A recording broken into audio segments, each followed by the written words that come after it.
grace is distinguished from mercy. For the mercy of God is over all His works, the psalmist tells us in Psalm 145 and verse 9. And grace cannot be bought. It cannot be earned. Grace cannot be won. If it could be, in any way it would cease to be grace.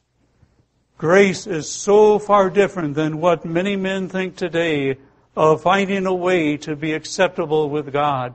And every other way outside of grace is a way of works. Of every religion the world over other than Christianity, men are trying to work their way, earn their way, merit their way, win their way back into the favor of God.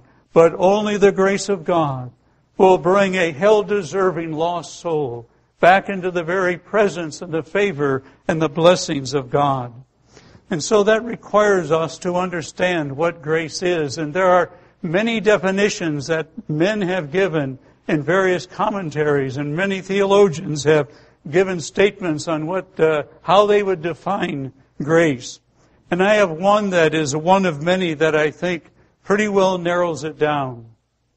For I see that grace is the love source of which flows God's goodwill, which flows God's love and salvation of God unto His chosen people. It is the love source, the fountain, the spring from which the very love of God flows forth by demonstrating it through His grace to His people.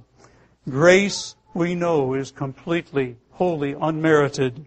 It's unsought, and it is altogether unattracted by anything in or from or by the objects upon which grace is bestowed.